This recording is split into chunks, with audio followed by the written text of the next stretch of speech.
M. The Media Project. E for All and E para Todos are focused on entrepreneurs who are building our cities and towns one neighborhood at a time. And E for All needs you. Become a mentor, enlist as an entrepreneur, or work to bring an E for All program to your community. I'm M the Media Project founder, Scott M. Graves, and I'm an E for All mentor. Believe me when I say you already have everything you need to be an entrepreneur. By working with E for All, you will garner the skills, the connections, and the confidence to see your business to success. Don't think you're ready to be an E for All mentor? Think again. Your business community needs you to step up and contribute in a highly dynamic and meaningful way. Learn more today at eforall.org.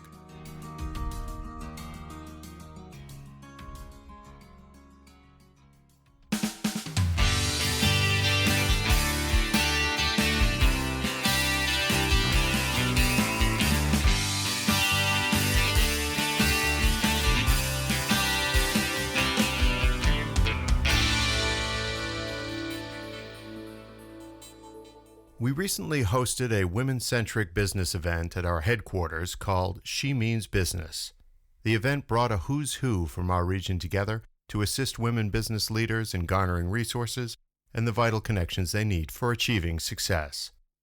The event gave us here at SMG's Are We Here Yet podcast the chance to introduce you to some of our new friends, women entrepreneurs leading through example, and men who support their efforts. We begin with Startup Rutland's Sarah Nadler. Okay, here we are. We're recording live at She Means Business, which is a Vermont SBDC-backed event with a whole bunch of different collaborators here in Rutland, Vermont, USA. I'm here with the Community Development Specialist from Startup Rutland and the Hub CoWorks, Sarah Nadler. Hey, how's it going? It's going pretty good. So, we've been preparing for this for a little while now. What do you think, what's the important parts to this from your perspective for the Rutland region? For the Rutland region, it's just economic development for all. But specifically for putting events on for women, it's bringing business to women. It's like when you're going to events and situations, you go into them knowing there's going to be a lot of men here, and you're going to have to navigate those spaces. So when you create spaces for any marginalized group of people, it's not excluding other people. It's just more inclusive for the people that you're focusing on. Because of a cultural inertia, if you will. Yeah. We focus on a particular group, one or more particular groups, to make sure that they understand that our arms are open, and that there is a place for them here in this case in our business community. Right. And that it's a hard space to navigate on by yourself. And I'm trying to get Sarah Monroe to come over too. We're gonna have all the Sarahs talk all at the same time. Sarah Monroe, you come over and you talk too. I'm sorry to interrupt you, Sarah. No, it's just that if you have a space that you create specifically for people, they'll feel comfortable coming into it, even when it's not an event that's for them. Right. And from what I understand, because I'm still relatively new to this area, but not unlike a whole bunch of other recently deindustrialized areas that are redefining their economy, we have a solid bastion, if you will, of women business leaders here in Rutland. Largely, though, haven't been given their sort of due, right, for their accomplishments, and this in and of itself is even a problem, isn't it? I mean, shouldn't we be celebrating everybody and their accomplishments, because it is collectively a positive accomplishment for the entire population. Right. And when you have success in any group, all ships rise. That's right. And when everyone does better, everyone does better. And it's important to recognize that. I want to ask you, how do you feel, right, given you've been here much longer than I have, this has been your home your entire life. So how do you feel the direction overall has been going? I mean, has this been invigorating for you being a part? And now you're like dead center in the middle of this project, right? Right. Yeah. No, I think that's why I came here. I came here to start up Rutland in order to make a better situation for where I live, to make economic development happen for a place where people tell you it won't. They tell you why, or they ask you why you're still there. Yeah. And I want to have very clear, specific reasons as to answer that question. Yeah, that's another of these examples of cultural inertia. Like usually when a city or a region is economically redefining, right, coming back, many times the last group of people to really embrace that or to just be convinced that it's happening are the people most local in the project, right? Which is, to be fair to them, when you've lived through a lot of deindustrialization over a long period of time, you can understand why some people would it'd take them a long time to trust again the institutions around them, Yeah, absolutely. And is that uniquely worse for women, young and old, in a place like this, do you think? I don't think it's unique to here. I think anywhere you find people who are going to be like, oh, it's cute that you're doing that. Like you've got your little coffee shop or your little bookstore. It's always like diminutized. Yeah. It's always shrunk. Yeah. It's almost like a how dare you, but not in a positive way. Right. And it's like, well, like, but it's not this. And whatever this is some business run by not a woman. Right. Or not whatever they're downplaying. Right. As if that successful business that person has created isn't in and of itself something to celebrate, regardless of who starts it. Right. If it's a successful business in your community and it's a business that you want to support, that it aligns with your morals and it's your neighbor. Yeah. And like, why wouldn't you want to support them?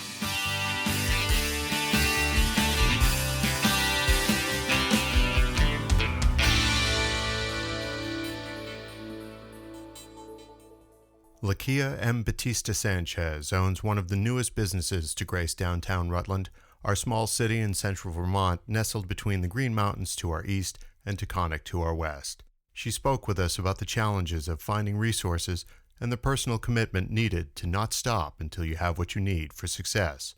We followed her interview with city alderwoman and marketing entrepreneur Kiana McClure.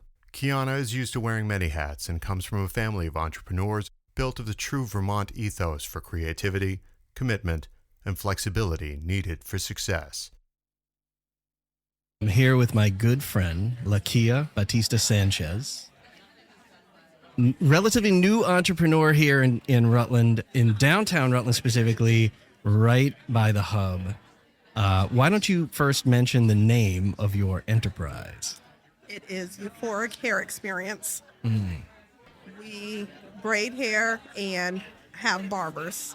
So we have barber service and braiding services currently as of right now, but we are looking to have a cosmetologist come in and learn how to do some ethnic hair and be able to serve more of the community. Yeah, that's right.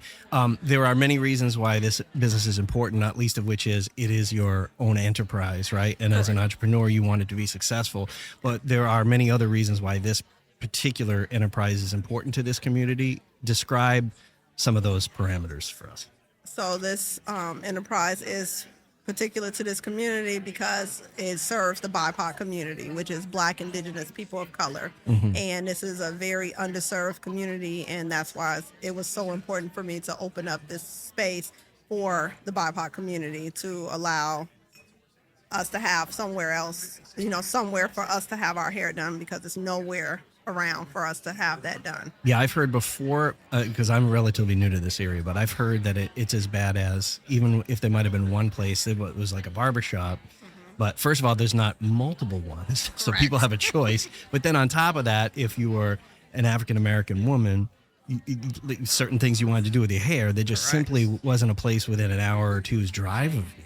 Correct. People were going to Albany or Glens Falls or New York City or Massachusetts. Unbelievable. So, now we have a place here. I do have people that travel anywhere from an hour to 3 hours to come and get their hair done.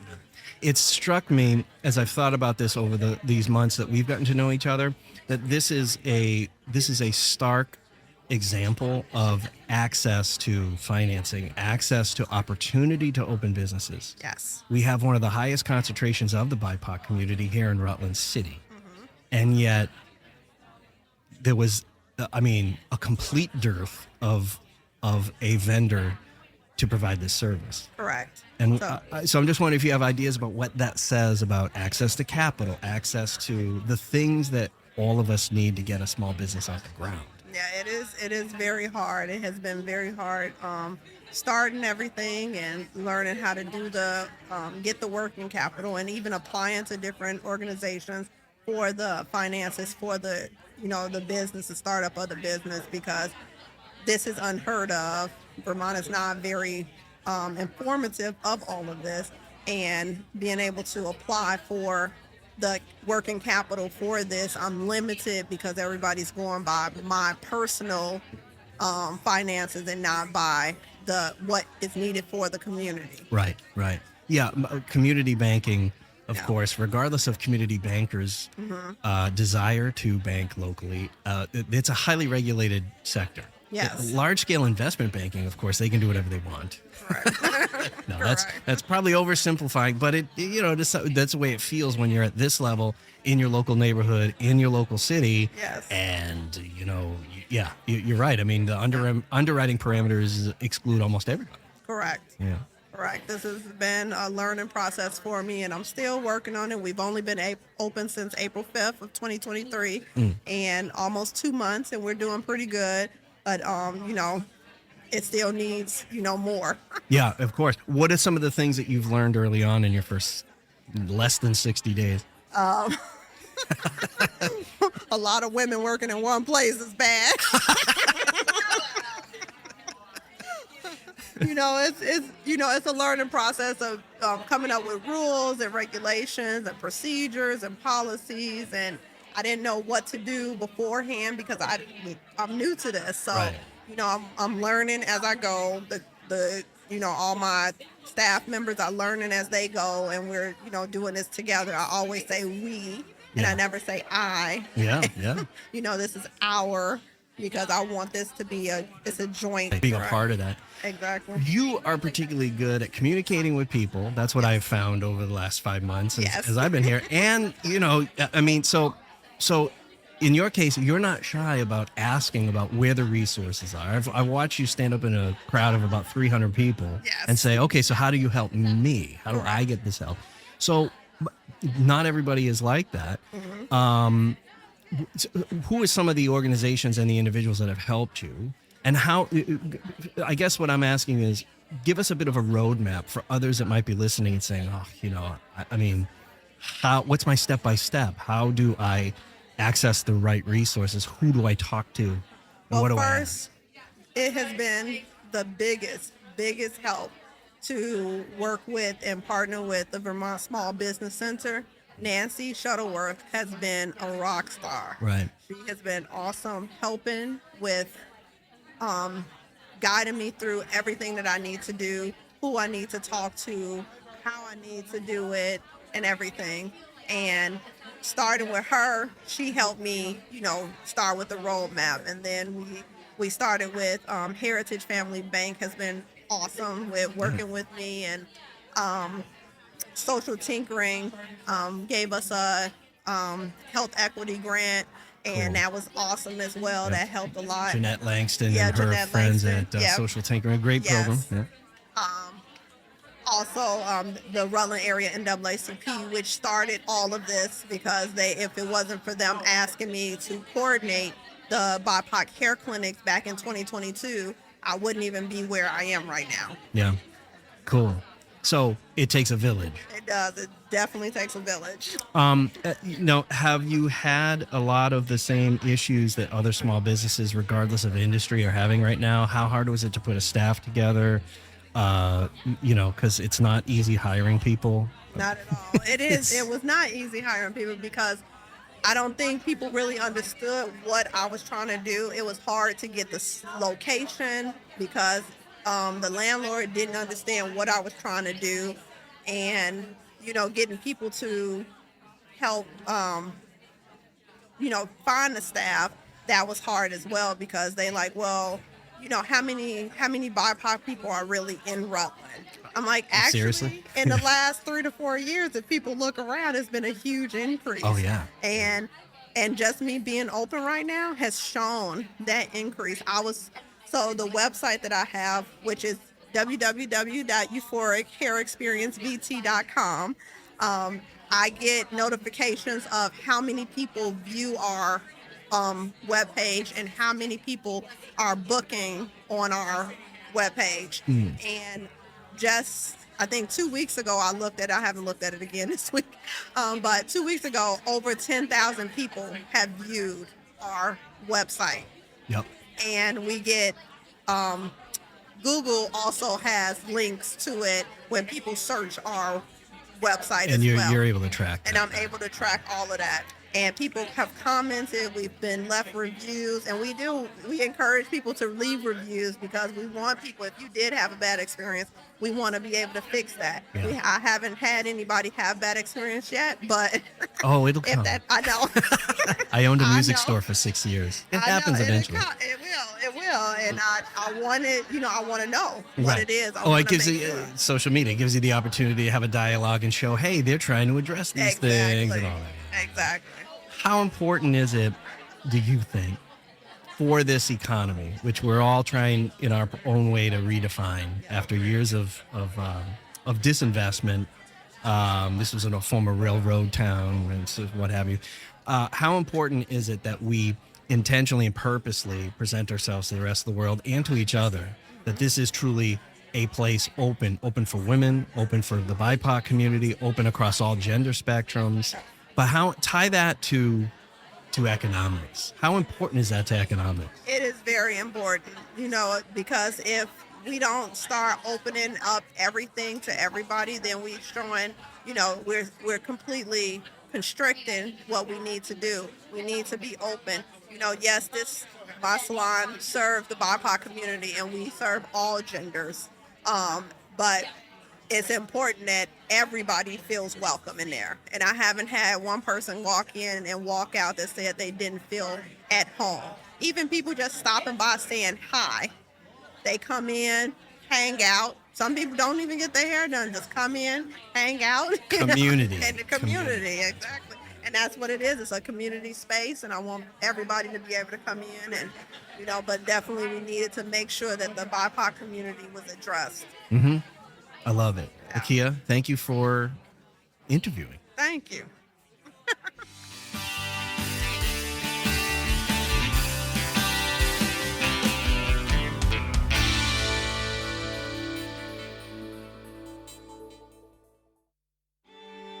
Evolve Rutland is an organization created by Far Vision founders Kiki McShane, Chris Fucci, and William Kelly to focus on prioritizing, developing, and celebrating women leaders in our community.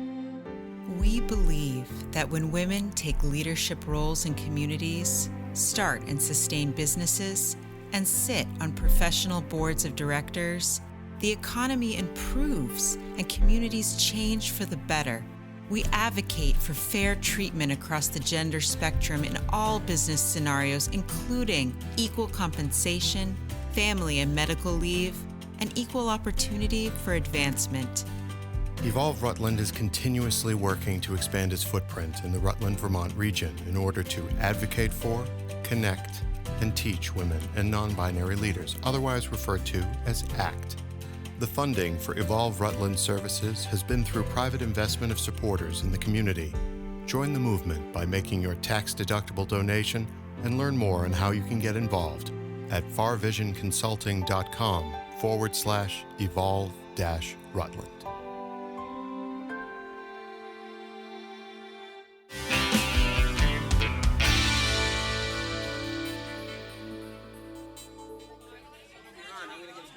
All right. I'm Sarah Nadler, Community Development Specialist here at Startup Rutland, and I'm here with Kiana McClure of many things, among them Rutland City Board of Aldermen. That is correct, yeah. And I'm super happy to be here today for She Means Business here at the Hub CoWorks. But I'd have to say I'm not here necessarily on aldermanic business, but rather for my own business, McClure Media Management. So thank you very much for having me here today. Yeah, thank you.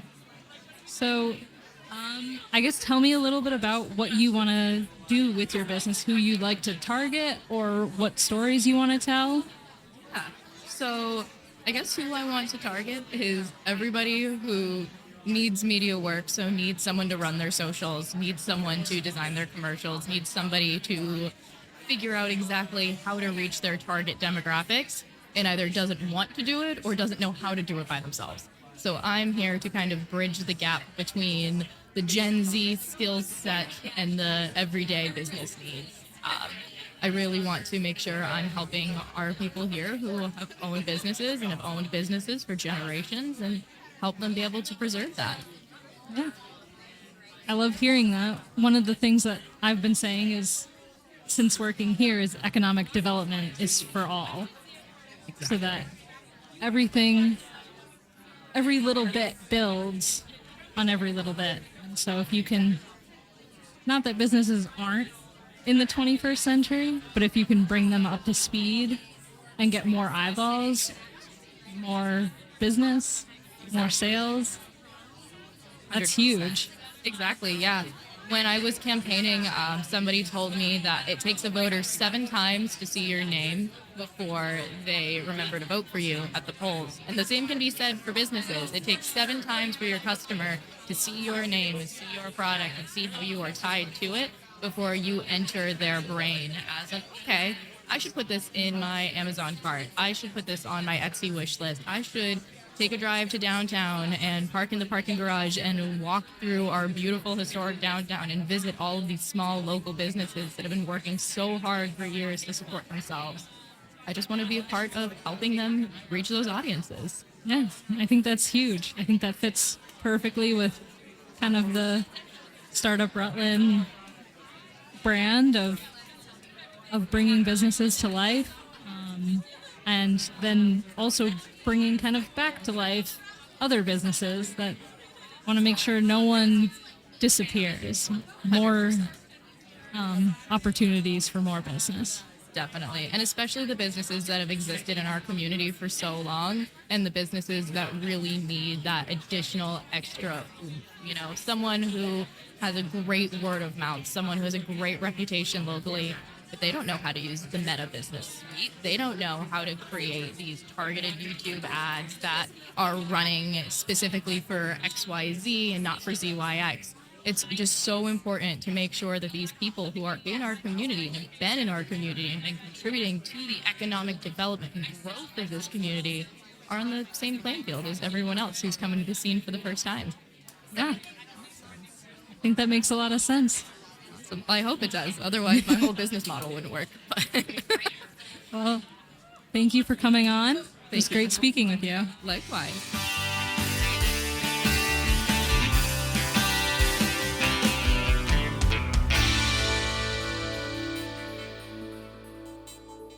When Scott sat down with Mayor Mike Donges, Mike was just finishing up his first 60 days in office. Ever the supporter of all of Rutland's 15,800 citizens, Mike spoke with Scott about the needs currently being addressed by his new administration and their plan to increase the population of Vermont while building up to provide for the resources, talent, and housing necessary for growth.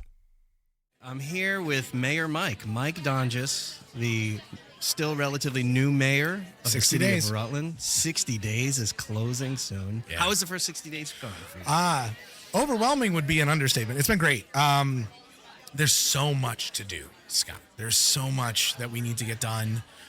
So many people motivated right now, so many federal dollars that are available, and lining all that up, being prepared for that is, I think, something that Rutland's really missed over the past, 5-10 years, and we've got to get there now. We talk about these things as good problems to have. Yeah. Nonetheless, there is a challenge, right? When momentum starts, the only thing worse than having no momentum is when you do. and then being prepared with the right answers organizationally to take advantage of whether it's funding or all the you actually rode sort of a wave into office with and the board of aldermen here in the city changed a bit as well, right? And I feel like maybe this is just new citizen thoughts or whatever, but like I feel like there's nothing stopping these folks, from any of us, from doing what needs to be done now to redefine this economy. The giant steel ball is rolling downhill at an accelerated rate with people pushing it. Like that's exactly right. Where we have a supportive board, we have me in the mayor's office trying to get stuff done. All the community organizations, the economic development organization, everybody's working together to move forward. But what we're running into now, the strangest thing that we're running into is resources. So we have all these financial resources, but my zoning administrator is helping write a loan application. Like, that's not his job. No. But he's a resource he's got the intelligence to do it, and he's just like, we got to do this. We have to do this, right? It's not unlike a startup. Right. Like Exactly. a new business. Everybody grab a ticket. We're all working on something. Everybody right? there's 6 of us, and how do you get the work of 10 people done? You multitask. Exactly right. So it's going well, and I think the energy is good, and we got to keep that up. We one of my big things during the campaign was we have to keep the positivity moving on the outside. So, for example, today I was in Montpelier. The way in Vermont, there's you have a downtown designation, so we are physically here at the Hub at Startup Rutland. We're in that downtown space, right. And then outside of that, we have a neighborhood development area. And you can designate, it's within a half a mile radius of the downtown, a neighborhood development area that eliminates state level permitting needs. It gives capital gains protection. So if you buy, build, and sell, you're protected on the capital gains side. Nice. So it gives us all these additional, including like limited permit costs, so developers can come in and do infill development around the downtown, which it's not even revitalizing, it's like adding vitality to that downtown That's area. interesting, because this is one of the rare urban density areas in the state. Right. And what is the capacity for infill within that half-mile radius? It has to be significant. It's significant in this town, especially with our new zoning and kind of the way things are going. But if you think up, right? Rutland City, we are a donut hole inside the donut, everybody says. There's a town around us that we can't reach into. Yeah. But if we go up, and we can do up around here, there's plenty of room to do up. It will fit naturally with the environment. We're in a valley, so going up isn't actually a bad thing. All those things, when we think about infill at that level, infill isn't just filling between those buildings, it's filling the airspace above. And I know that sounds a little hokey, but really is something that we have to think about. Let's just focus for a minute on the idea of density and on development. Yeah. How important is development that includes density, building walkable, bikeable environment where people can get to a variety of resources close? Right. How important is that to the plan long term for this city? It's really important. Again, so if you think about, right now we know we need about 1,000 housing units in our city, right? That doesn't count the probably 2,000 that we need in our region and so on. And that's only going to grow. Our population is 15,500 right now. I want it by 2050 to be 20,500. Where am I going to put 10,000 people? Density is the way to do it. We're an urban center. We can't be afraid of density. And when we build with that density, right, and we put these things side by side, it adds accessibility. So you started talking about how do we move, how do we get around? Well, if I can go out of my apartment, go down 2 stories, hit the local co-op, and then go walk a block and go play a video game at the arcade. That's what we want. That's what young people want, and we have that capability here because we are that urban center. Right. So. Yeah, and I don't necessarily know it's just young people. It's like more and more people understand that, like, I don't want to have to drive an hour and a half for everything I might want to do or participate, or that I might be required to get different types of services. Yeah, absolutely. I just got hung up on the young people because I said arcade, because I've been thinking about like getting an arcade back in town. But you're 100% correct. You've got that 55 plus community that want to come back to the center of town. They don't necessarily want to live in suburbia, that kind of thing. And that's actually the number one group I hear from that says, I want to live downtown. I don't want to mow a lawn anymore. I don't want to have to worry about my trash. I don't want to do this or that. I want to live downtown. I want to walk outside. I want to go to my restaurant. I want to go see my show. Yeah. And then I want to walk back up to my apartment, and they're okay with that. right? That's what it's these urban retirees. There's another name for it, and I can't quite think of it right now, but it's this group of people who have a little bit of liquid asset. They could sell their house and buy a place. It would cost them less, and the operating cost is so low. They see it as their retirement package. Now let's widen this circle a little bit Sure. more. The premise of much of your plan is repopulation. How important is that to this city? It's critical. So critical. Our tax rate is so high that on a $150,000 house, you're looking at $5,000, right? Between school and city, because in Vermont we split it, right? Yep. When you increase the population, you lessen the burden on everybody. Right. So let's say out of that 20,000 people or 25,000 people we want to get to, that cuts the tax burden by a third. Right. That's huge. That same valuation, now I'm paying less. And comes with all the benefits that come from, Right. if coupled with the right kind of development, Yeah. it's a good kind of community building, so to speak. Right? Exactly. And we're going to have more businesses and lowering that tax burden. I know it seems like the hot button item, but lowering that tax burden is going to draw more people to the area. Right. It's going to be the cyclical thing. But it's not doing it in a predatory way. No, not at all. By saying, well, we need to limit growth, or we need, there's ways that I think a lot of other cities and towns need to learn that, it's harder, Right. as far as effort goes, to repopulate, but that's what you want to do because the benefits long-term far outweigh the challenge in the first place of consciously designing an economic development plan that's going to work. Right. And the other ways to do it are just reshuffling the same deck of cards. We need to go from playing poker with one deck to blackjack with 5, right? Yeah. We need more cards in the deck to be able to essentially pay out the city's needs and make sure that there are people here to drive the economy. And they do go hand in hand. Like you said, it's a very cyclical and symbiotic relationship. Yeah. Now, technology is in your background. Yeah. We happen to be here in the midst of a space that was built, the Hub CoWorks, built to house a technology-based or technology-centric business incubator, right? Right. I would imagine that repopulation, which combines local Vermonters and people from afar, wherever they come from, Sure. that helps the vibrancy of that effort, right? Yeah. I mean, we want both, right? We want Vermonters. I guess the good way to say it is we want families to come back, right? A lot of people have grown up here and left because the jobs weren't here or the place to live wasn't here. So we want you to come back. We want you to come home. We want you to raise your family here and continue that process. And then on the flip side, you kind of hit on it, like a co-work space like this or an incubator space like this or an accelerator space like this. The idea behind this is you bring new people to the area. We saw over COVID an influx of people that said, I like mountain biking, I like skiing, I like snowmobiling, I want to be on the lake in the summer. Yeah. And they moved to Rutland, right? And they moved here because people they are also get a city center. Right. They get a city center. They're making lifestyle choices, and then they're figuring out how to do the work from there. Yeah. And that's a new paradigm, and that's a real paradigm. Well, it's something we've been talking about, by my count, at least for 30 years, but it's never fully fleshed itself out. Right. Like various forms of digital technology. Oh, people can work from anywhere. They can live anywhere.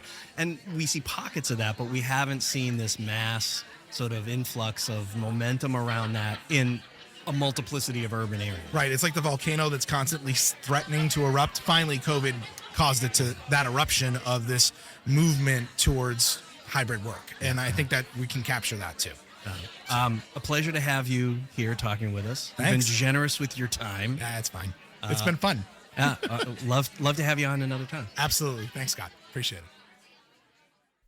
Be sure to find out the complete schedule for events and other business programming taking place at the Hub CoWorks by visiting their website at rutlandvermont.com/the Hub CoWorks.